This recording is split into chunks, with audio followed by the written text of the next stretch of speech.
Well, I know I'm a boring dude with the most boring voice ever, but with that being said and established, I know that the last thing you would possibly want to do when you're quarantined inside your homes trying to fend for your life against the coronavirus is listen to my boring voice on free time when you could be doing literally anything else. But regardless, because I love basketball, because I miss basketball, and specifically college basketball, and March Madness was supposed to be done by now, I have decided for the first time ever to make a basketball video sharing how boring I am and how much of a nerd I am for college basketball. And I wanted to challenge myself to compile a list of 10 teams that I feel are the best to never win a title. And that's a vital component because I personally have a very different definition between greatest and best. Greatest to me means that you as a squad have to have hung a banner or got some rings out of it. Even though it's a winner takes all one game type of thing, not a 7-game series like most professional sports, I think that to be considered truly great, in the classic sense of the word, you have to win the national championship. But one of the great things about March Madness and why it's so wildly popular year after year after year, even to non-basketball fans, is because it's unpredictable and because the best team usually doesn't win. Whereas if we had 7-game series, more likelihood that the best team pound for pound is going to win. So I've compiled a list of teams that I thought were the best I've ever seen, the best of all time, that didn't quite get over the hump and win a national championship. So, without further ado, we're going to go ahead and see if we can't tackle this and go one by one with this very poorly edited, very poorly put together video because I don't know how the hell to put together effective videos, so my bad, deal with it. Coming in at number 10, honestly, I'm going to have to go with what I think was maybe the biggest disappointment, the biggest letdown of the great and storied North Carolina franchise, and this was not an easy decision by any means. I'm going to go with the 1997-98 North Carolina Tar Heels, which was the season after legendary coach Dean Smith retired and handed over the reins to his longtime assistant Bill Guthridge.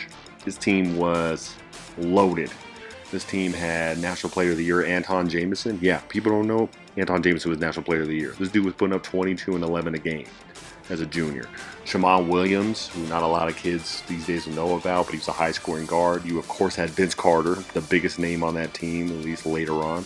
He was no slouch, obviously. But a guy that maybe some younger fans don't really know about, a guy named Ed Cota, sophomore point guard. He broke the ACC assist record that season as a sophomore. Broke it, okay? That is not a small feat. Bobby Hurley played in the ACC, okay, the all-time NCAA assist leader. Okay, so that is a big, big feat. Ed Cota also led the nation in assists per game. He was the first ACC, or I think he was the first NCAA player ever to record 1,000 points, 1,000 assists, and 500 rebounds over a career. He was a hell of a basketball player as well. This team featured 5 guys that eventually went on to play in the NBA. They went to the Final Four. They were number 1 seed. They finished second in the ACC behind Duke, but I think they were better than Duke, and they went further than Duke, and they were more talented. I think if Dean Smith was coaching this team, they'd probably win it all. But with that being said, we all know Dean Smith only won 2 national titles over his long, illustrious career, so maybe I don't really know what I'm talking about. They lost to Rick Majerus' Utah team in the 1998 Final Four. That was a team almost of destiny. They came very close to winning the national championship that year. Rick Majerus was also a great legendary coach. Rest in peace. Did a lot with a lot less than what the Carolina team was working with. Utah also blew out number 1 Arizona, defending champion Arizona that featured Miles Simon, Mike Bibby, Michael Dickerson, and Jason Terry. Blew them out with a triangle and 2 defense earlier in that same tournament. So Utah was no slouches. They beat Carolina in a close game. This was tough because I could put many Carolina teams on this list because Dean Smith teams underachieved a lot. Love Dean Smith, love what he did for the advancement of African Americans in college basketball, his innovations within the game. But I mean, his 84 team with Brad Daugherty and Michael Jordan and Sam Perkins, that's another one. His 86 team, I think, had J.R. Reed on it. He had plenty of them. But I think this team, Bill Guthridge, I think this was the most talented, the most veteran team. the team that probably should have won it all, but ended up falling a little short. So that's why they made this list for me. Number 9, I have to put this team on there. This team was historically significant, not only for their school and their institution, but really in kind of the changing of the guard of how college basketball was played. This is the 2005 or the 2004-2005 Illinois Fighting Illini team. This team was great. Okay, this team finished 37-2. They were, I believe, the third team to win 37 games in a season after the 86 Duke team and the 99 Duke team. I believe that's right. This team went 37-2 on the season. Was damn close to going undefeated. And they were, their team was significant in a lot of ways. A lot of people only know off this team Darren Williams because he was a very good NBA player for a time, though he kind of fell off in later years. He was pretty much dominant. He was one of the best point guards in the NBA for the Utah Jazz. People forget about Luther Head. People forget about D. Brown. All 5 of their starters play the NBA, and all 5 starters on this team averaged double figures. This team was primarily recruited by Bill Self before he went to the University of Kansas, where he still is today. Now, people forget that Bill Self coached the Illinois for 3 years, and they were very, very good back then. Illinois has not been what Illinois has been in the past lately, so people forget how good of a basketball program Illinois was for a long time. But Bill Self took over for Lon Kruger after his run at Tulsa in about 2000. He took over for 3 seasons, recruited his ass off. This team was full of Bill Self recruits, and Bruce Weber was in his second year. Bruce Weber, also an underrated coach, a damn good coach, and they deserved to be in that national championship game.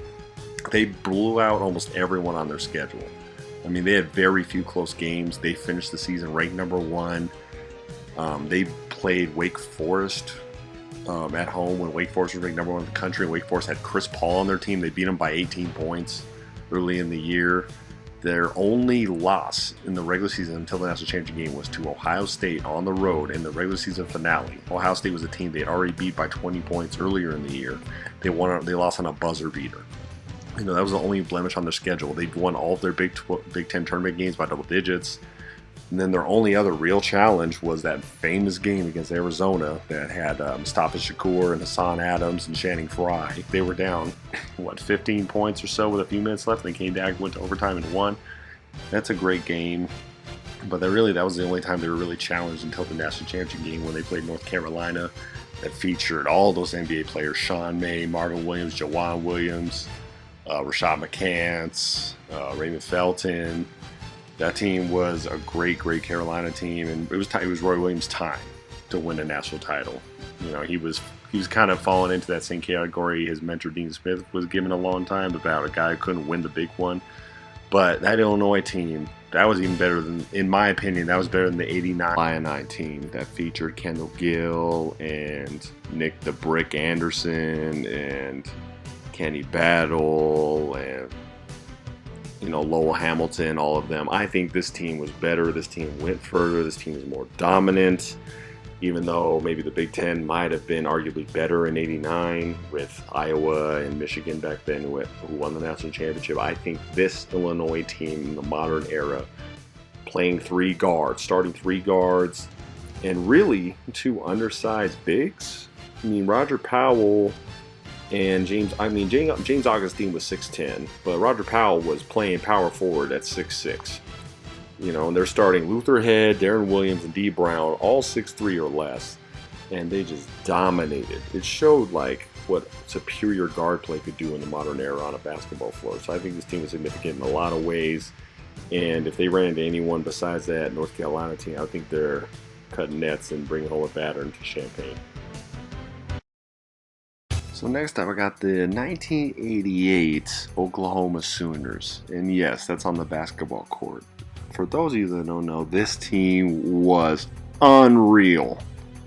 Unreal. I implore you, go to Sports Reference, look them up, and just start scrolling.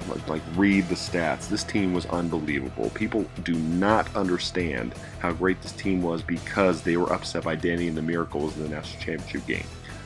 But this team was crazy. They were coached by Billy Tubbs, one of my favorite coaches of all time, just because he was nuts. He didn't care what anyone thought or said, and his teams played super fast, which I've always been a fan of, which you may become accustomed to here in the upcoming videos. But Billy Tubbs had this team playing out of their minds. Oklahoma put up 103 points per game that year. Yes, 103 points per game in a 40-minute game. They're forcing 20-plus turnovers a game in an era where, well, this was the second official season that the three-point line was available in college basketball.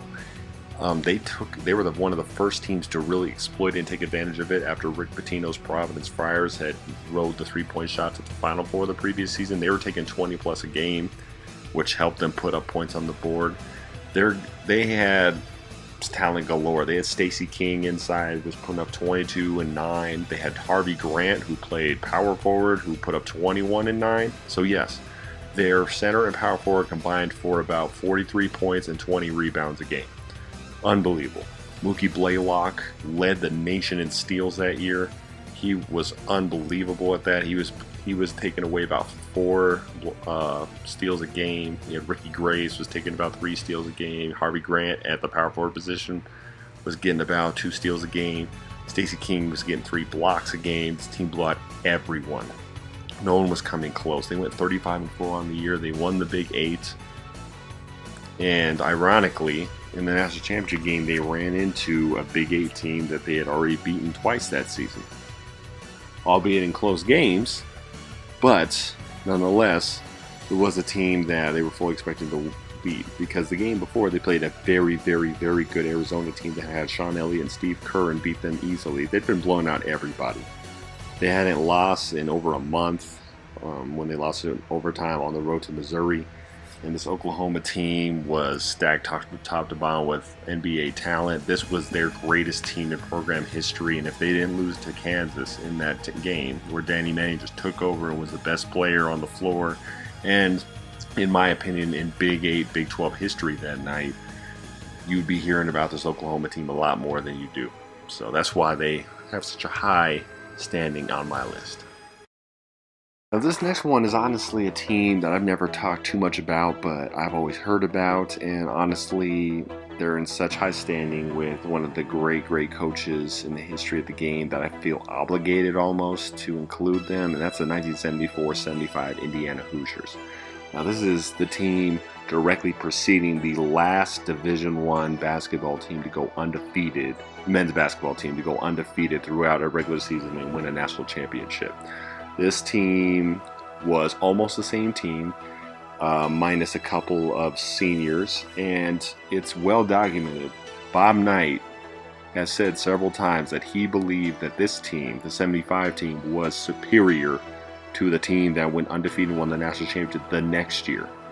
I think actually after that national championship game in 76 against Michigan, I think his first quote was, "It should have been 2." Because the 75 team he felt was better. If you look at the stats, they kind of back it up. This team was essentially the same team that won the 1976 title undefeated, but you added 2 more NBA players in John Leskowski and Steve Green, who actually led the team in scoring that season. This team was dominant. They averaged 88 points a game, which was more than the 76 team. They held teams to 66 points a game, which was less than the next year's team.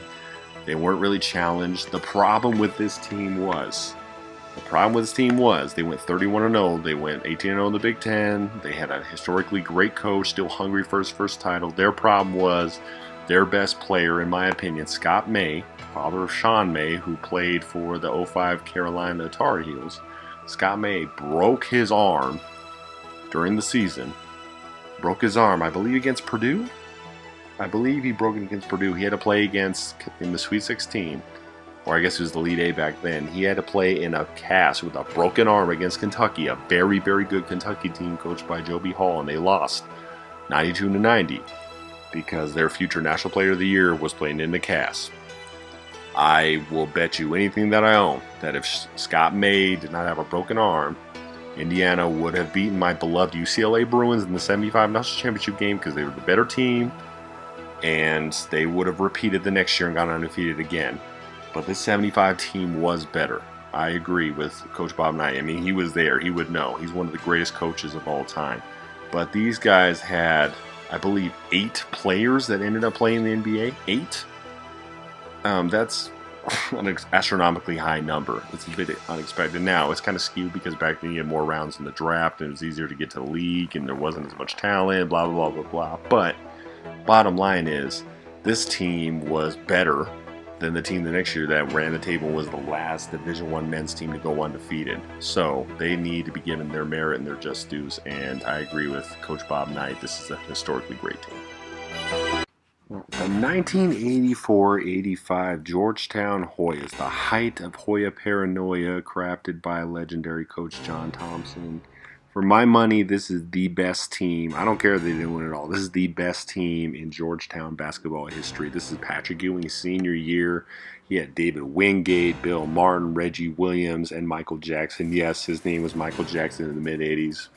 How rough was that on him? Yes. All these guys were veterans of the year before. They had been there. They had done it. They had been on the national championship team. They were coming back to win it all one more time for Patrick Ewing.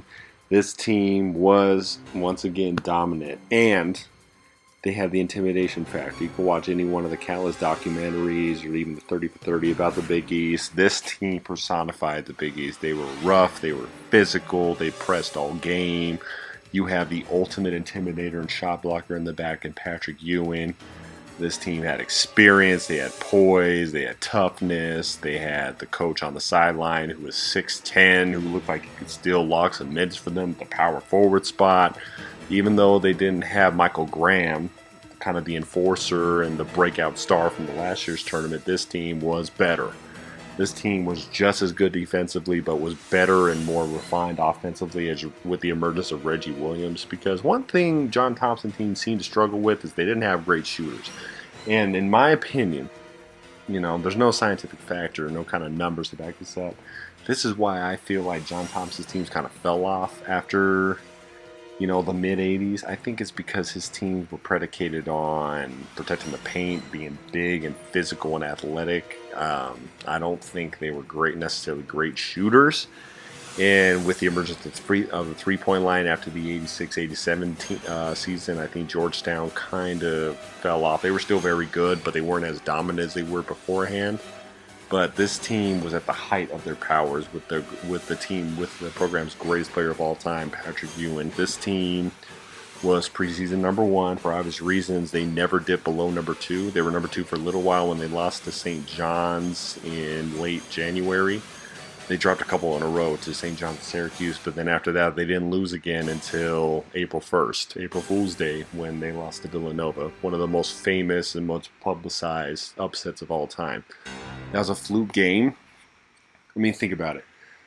Villanova, even though Villanova played Georgetown very close during the year, which I understand, I get that Villanova played them tough, and I believe one game was an overtime game. I know they were very, very close. They were single-digit games. Despite that, Villanova shot 80% from the field in the national championship game. 80%, and won by 2 points. I think it just illustrates how much better Georgetown was. Most teams, you shoot 80% for a game, or of course a 40-minute game, you're beating the brakes off of whoever you're playing. The fact that Villanova shot 80% in a national championship game on a neutral site against an historically great team like that, a dominant team like that, just illustrates, I think it was just their time. It was just bad luck. It was the perfect storm. I still think this Georgetown team is the best I've ever seen. It's the best in their program's history, and it's probably one that should have been another banner for them. This next one, the 1982-83 Phi Slamma Gemma Houston Cougars. I think this is a pretty self-explanatory one, and it's pretty much expected.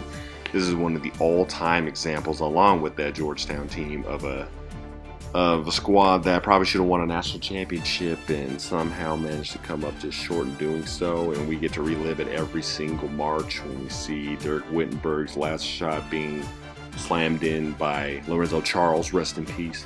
This team, you have a college basketball team that featured two Two players that were considered were included in the list of the 50 greatest NBA players of all time. You have Akeem Olajuwon. This is before he added the H to his name. He had Akeem Olajuwon before he was the Dream. And Clyde the Glide Drexler. Both on that team, and neither of them led them in scoring. Like, think about that for a second. These are two Hall of Fame basketball players for their NBA careers. Neither of them were the leading scorer. That would be another NBA player named Michael Young, who played forward for them.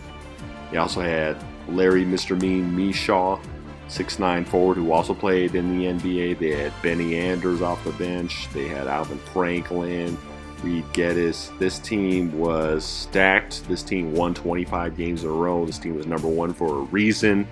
This team popularized the dunk because you had a lot of people, including very prominent figures in the game, including my beloved John Wooden, saying that the dunk was, for some reason, showboating or a bad shot or whatever it was. This team, Guy Lewis, love him to death. Guy Lewis, big proponent for the advancement of African Americans in college basketball. So, I have to respect him for that. I don't think he was a great in-game coach, but he was a good dude, and he was a solid coach, and he achieved great things that Houston hasn't done since. I mean, Kelvin Sampson's doing great things with Houston now, but still not quite to the extent that Guy Lewis is able to achieve there. This is a team that should have won the national championship.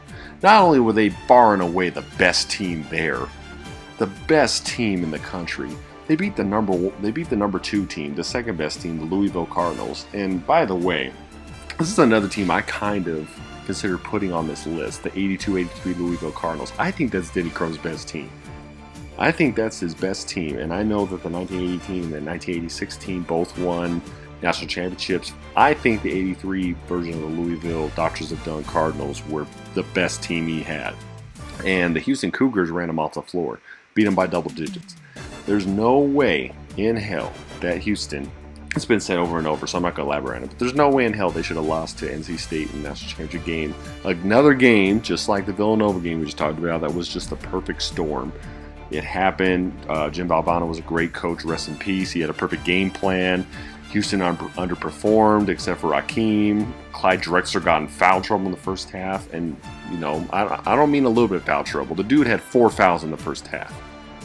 How do you let Clyde Drexler, your future first-round draft pick, lottery pick, get 4 fouls in the first half? But I digress. And then we all know what happens.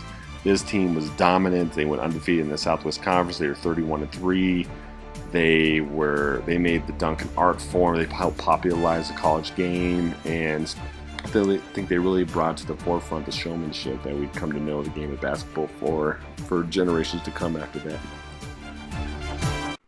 So now we got the heavyweights. These top four, pretty much, I can't argue with them. I think they are clearly a cut above. They are some great teams that didn't quite get over the hump, win a national championship in the single elimination tournament. That's tough to do. I know my pop would probably be upset that I didn't include the 1974 UCLA Bruins that blew a lead several times to the 1974 NC State team, but I feel like these teams were a cut above some of these other ones. So I'm starting with the 1996-97 Kansas Jayhawks, which I still think, and many people will disagree with me on this, I still think this is Roy Williams' pound for pound best team. And that includes his North Carolina teams. I think this was his most dominant, his best performing, most consistent team until, of course, they needed to perform in the Sweet 16 of the 1997 NCAA tournament. Now, to put this into context, first of all, we go to personnel. Rafe LaFrentz. People forget about how good Rafe LaFrentz is. Rafe LaFrentz was far and away their best player in college, and this was a team that featured Paul Pierce.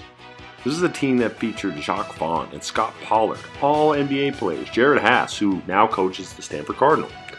Billy Thomas, NBA player. Ryan Robertson, NBA player. These were all guys that played in the league. And of course, Paul Pierce, a great player, one of the greatest Boston Celtics of all time. He wasn't even the best player on the team. He wasn't the leading scorer or leading rebounder. Rafe LaFrentz was the man. This was a 6'11" center who could shoot threes, who hit free throws at a high rate, rebounded, blocked shots, ran the floor. was pretty much unguardable in college. Then you had Paul Pierce, who was only a sophomore, but was 6'6", could play guard and forward. Multi-talented. You had Scott Pollard, who was averaging almost a double-double at the center position, was a long-tenured pro. Jacques Vaughn. People forget how great Jacques Vaughn was at the point guard position. Actually played the most minutes on the team. This team was absolutely loaded, like most Roy Williams teams are. They played fast. They were second in the nation in scoring. They almost ran the table in the Big 12. Their only loss was to Missouri, which is a rivalry game, which was very tough to win. But going into the tournament, they only had one loss. This team was 32-1 going into the tournament. Playing in the Big 12. You usually hear about records like that from like a small conference team, not from a team playing in one of the toughest leagues in America. So Kansas was the favorite in a tournament that featured Dean Smith's last Carolina team that had Anton Jamison and Vince Carter, pretty much the same team that I featured earlier on this list, 98 season, and Rick Pitino in his last season at University of Kentucky, when he had it really rolling and they were the defending national champions, coming off of what I think was one of probably the top 2 or 3 greatest college basketball teams of all time, his 95-96 Kentucky Wildcats. These were all 1 seeds, and Kansas was the favorite, and it was well-deserved. Their problem was, when they went to the Sweet 16, they played an Arizona team that had underachieved throughout the season and had played half of their season without arguably their best player, Miles Simon. They played a team that was extremely fast, that was faster than them. They played a team of the future. This was the team that kind of showed what a team that had multiple talented, high-scoring guards could do to even a great, talented team like this Kansas team. That Arizona team had Miles Simon, Mike Bibby, Jason Terry, and Michael Dickerson, all NBA guards on that team. They played a lot, and they just, they were on a roll. They put up 85 points on Kansas that night, and they were able to win a very close game. They earned it. Kansas was the better team, but Arizona, it was their night, and it was their tournament. They went on to beat Carolina and Kentucky. So I think they proved their merit, and, in conjunction with what they did the next year. But that doesn't erase the fact this Kansas team probably should have won the national championship. And Roy Williams has said that this was his greatest regret, this team. He felt that he should have at least been able to get them to the Final Four, and he seems to have taken this season very hard, because I think he agrees this might have been his best team that he's ever had in his long career as a legendary head coach. Next up, I got a more recent team, which might come as a somewhat surprise, but really it's not if you think about it. And I'm talking about, of course, about the 2014-2015 Kentucky Wildcats. This team absolutely deserves to be top 3 on this list. Some might even argue even higher, and from a pure talent standpoint, I can't really argue that. I think pound for pound, player for player, this is probably the most top to bottom talented team on this list. I don't think it's close. This team brought Devin Booker off the bench. Okay, think about that for a second. A college basketball team bringing Devin Booker off the bench. And they could absolutely afford to do so because they were that loaded and they performed that way. This was the last major conference, keyword major conference, college basketball men's team that we've seen that had a legitimate shot at finishing a Division I college basketball season undefeated and winning the national championship. They were 2 wins away. They were 2 wins away from finishing 40-0, winning the national championship at the highest level. They played in the SEC, ran the table. Now, that's not to say they dominated everyone. Of course. I mean, any team that's going to play that many freshmen, that many minutes, is going to have their ups and downs. I mean, any team for that matter. Even a team that's not just very young like they were. This team, John Calipari, this is why John Calipari doesn't give a lot of credit. A lot of people discredit John Calipari and say the dude can't coach, that he just recruits. I don't know where they were when they probably weren't born when he was turning around the UMass program or making Memphis into a nationally relevant power, but I digress. We're not going to talk about that. People who really know the game know better. They know that John Calipari is a hell of a coach, and the fact that he was able to get this many highly touted All-Americans to buy in and defend, that's the biggest thing, defend. if you look at the numbers, their defensive rating, their defensive efficiency rating, they have the best defensive efficiency rating since Ken Palm started tracking it about 20 years ago. The only team that came close to beating them on defensive rating was the 2019 Texas Tech Red Raiders, who were actually beating them until that last game against Virginia, where Virginia put up 85 on them, and it kind of messed up their stats. But this Kentucky team, I felt out was primarily freshmen, a team that started 3 players that were 6'10 or taller, had a defensive rating. So I don't know if you know how Ken Palm works. It rates on 100 possessions how much an average team would score on them. It said an average team with 100 possessions against this Kentucky Wildcats team would put up about 84 points per game. That's unbelievable. 84 points in 100 possessions against this Kentucky team. They were dominant. They went undefeated for a reason. I think they got screwed because I think they should have had to play Duke in the Final Four, and if they played Duke in the Final Four, I think they would have beat them pretty easily. But for some reason, they played the number 2 team in the country, the Wisconsin Badgers.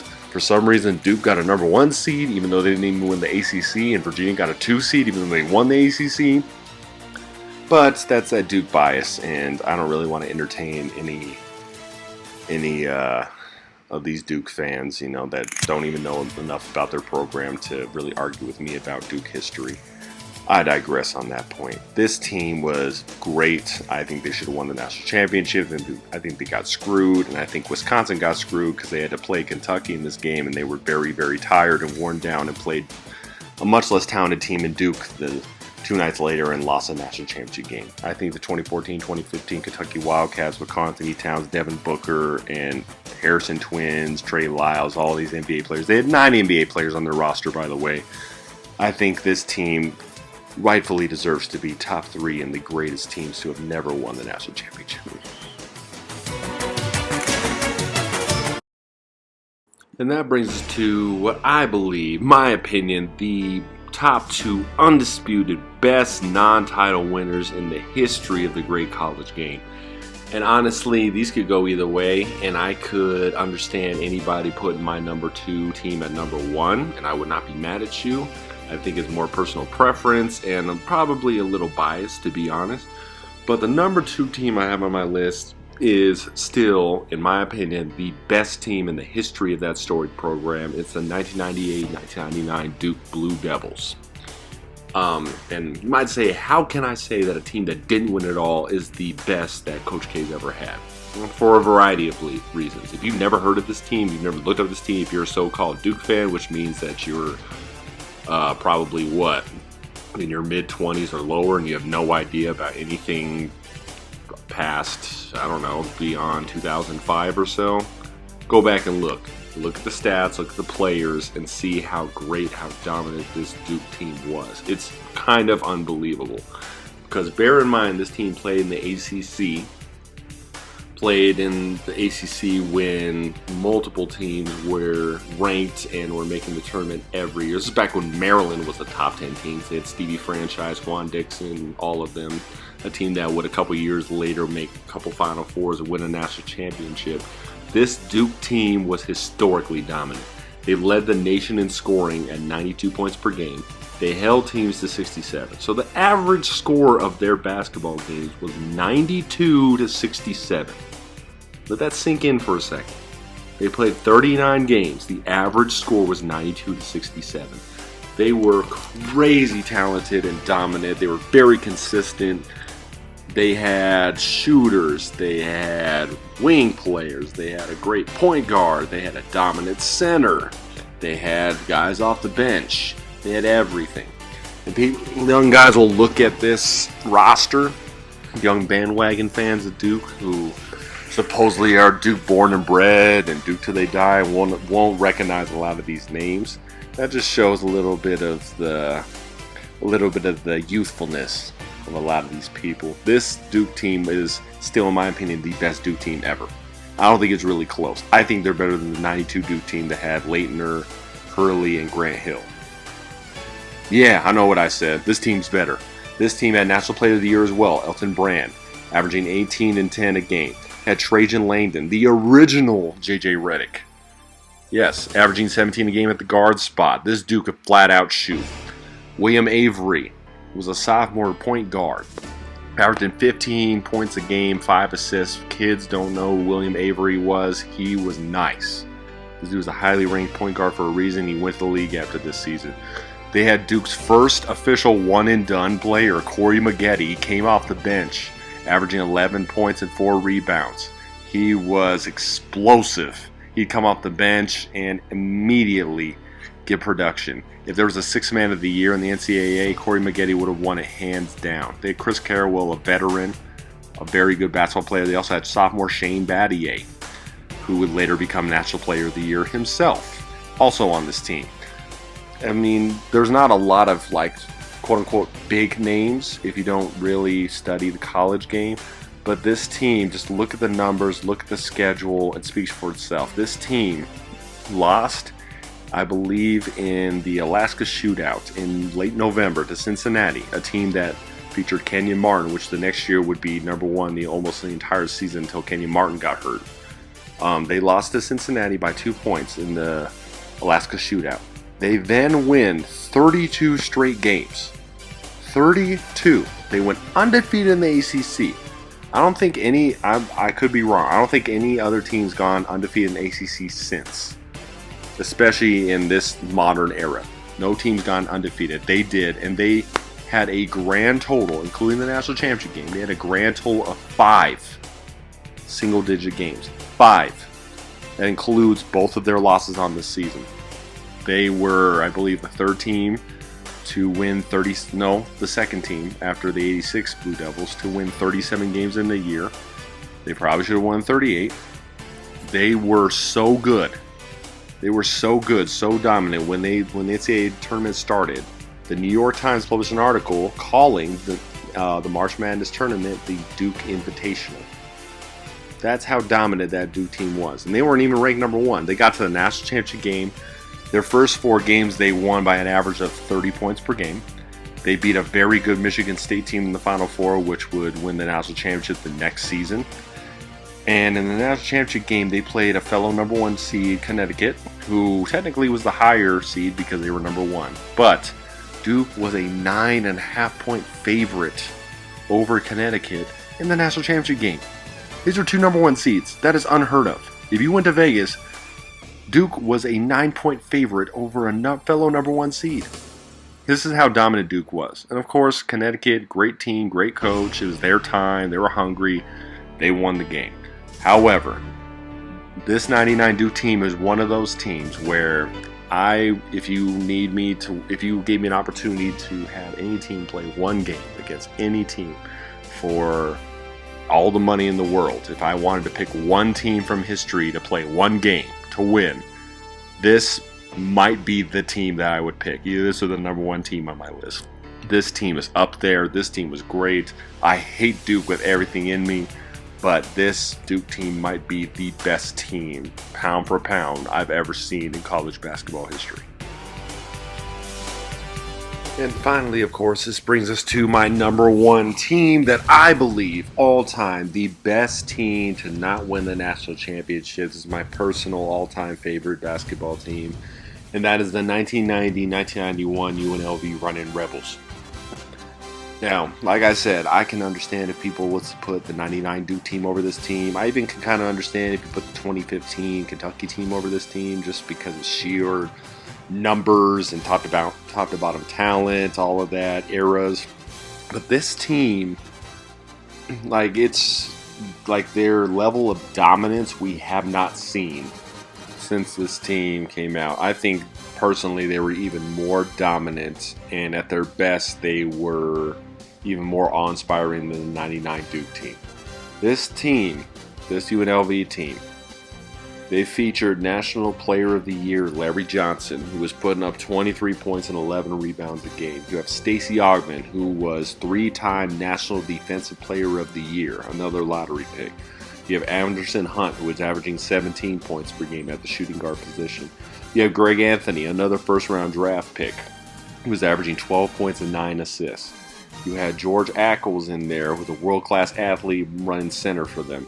You had 2 more future NBA players off the bench with Everett Gray and Elmore Spencer, who was a 7-footer. This team completely demoralized opponents. You really can't understand how dominant they were unless you watch them play. This team, going into the previous season where they won the national championship, won 45 straight games, which is the longest winning streak that we've seen since the great UCLA teams of the late 60s and early 70s when they won 88 games in a row with Bill Walton and company going back into Sidney Wicks and whatnot. This team was that dominant. The 1990 team is famous because they blew out Duke by 30 points in the 1990 national championship game, which is still a record. They put up 103 points on them. This team was better than that team. They returned 4 of the 5 starters, and the one starter they lost, David Butler, their center, I think George Ackles, their center, was better suited for this team. He was a better defender, he's a better shot blocker, he was a better athlete, he was faster. He just wasn't quite the offensive threat. But when you have Larry Johnson, Stacey Augmon, Anderson Hunt, and Greg Anthony putting up double-digit scoring like they were, you don't really need a guy to score a whole bunch. You need a guy to rebound, run the floor, be athletic, and that's exactly what George Ackles did. Plus, they had a future NBA player, first-round draft pick, Elmore Spencer, coming off the bench at 7 feet to replace him at the center position. This team was unbelievably dominant. They had a grand total of 3 single-digit games the entire season, including a very famous matchup with number 2 Arkansas on the road in mid-February, in which they ended up winning by 7 points. Now, this is significant because this Arkansas team I actually considered putting on this list because I've always thought this. I think that 1991 Arkansas team was Nolan Richardson's best team he's ever had. And that includes his 94 national championship team. And that includes his 95 national runner-up team. I think this 91 Arkansas team was better than both of them. They were more talented. They won more games. The stats back it up. They had Todd Day, Lee Mayberry. They had Oliver Miller. They had Isaiah Morris. They had Ron Heary. These are all NBA players. They averaged over 100 points a game. They were clearly the number 2 team in the country. And they got upset by a great Kansas team led by Roy Williams in the 1991 tournament before the Final Four. This team was easily the number 2 team in the country, and if you watch that game, you can watch it on YouTube, UNLV was blowing them out. If you go into the second half, they were up 20 points at one point, and the final score, 112 to 105, makes it seem much closer than it actually was. UNLV was well in control late in the game when Todd Day tried to swing on Larry Johnson and got a technical, and they both got teed up and thrown out the game. UNLV had it easily in hand on the road at a hostile Barnhill Arena. I mean, that's just a testament to how dominant they were. They did this to everybody. They played Michigan State with Steve Smith earlier in that year, and they beat them by 20 points. They played a ranked Princeton team back when Princeton was really good. They meant something. They beat them by 30. They beat a very highly ranked New Mexico State. New Mexico State was ranked top 15 this year, and they beat them twice, both times by double digits.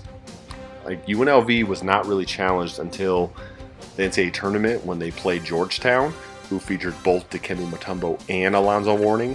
Understandably, they struggled a little bit with their size, and they ended up winning by 8 points. They blew out everyone else, and then they played probably the worst possible matchup they could have found in the Final Four. They played a Duke team that they had beat by 30 points the year before in the national championship game. Psychologically, if you're a team that's won 45 straight games, you're the defending national champions, and the last time you met this team, you beat them by 30 points. Psychologically, I mean, you got a bunch of kids. You got teenagers, young men. Like, Jerry Tarkanian told them not to take them lightly, and he was scared to death, but they're kids. You understand their mindset. UNLV did not play well in that game, and people act like Duke was way overmatched. This is a Duke team that had 3 future lottery picks on their team. They had Grant Hill, even though he's a freshman, was probably the most talented player out there, Christian Laettner, and Bobby Hurley. And UNLV was still winning the entire game.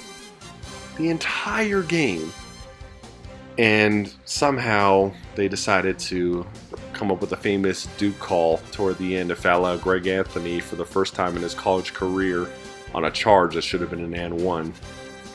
And Duke was able to pull it out.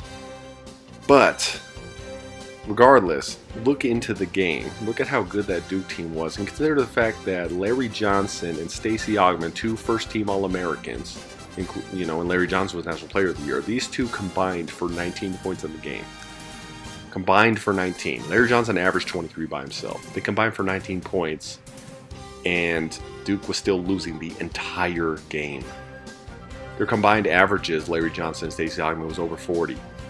Anderson Hunt and Greg Anthony had to carry them, and they did that. And then Bobby Hurley played great. Christian Laettner went off. Grant Hill stepped up big time as a true freshman, had a great game on both sides of the floor. They played probably their best game of the season. UNLV played one of their poorest, and it ended up being a 2-point loss. That shows how great and how dominant this UNLV team was. I still think they're the best college basketball team. If you need one game, I'm picking this team probably to beat anyone that's ever been played. They had a great swagger about them. People were intimidated by them. You never knew when the big run was coming from this UNLV team. You just knew it was coming, and it was going to come because of their defense. I think they're probably the best man-to-man pressure defensive team we've ever seen in the history of the college game. They were led by a great coach. They were a national championship team. They should have won 2 in a row. And I think it's the best team I've ever seen, top to bottom, in college basketball history. You know all the cliche things. Subscribe to your boy, help me out a little bit and get the name out. I'm sure there's some disagreements. I'm sure teams I left off the list broke your little heart. Go ahead and leave some hate down there in the comments. I will happily respond and engage with you, or more productively, make suggestions on what videos I should make or what I should elaborate or talk about next. I thank y'all. Appreciate you a lot. Couldn't do it without y'all.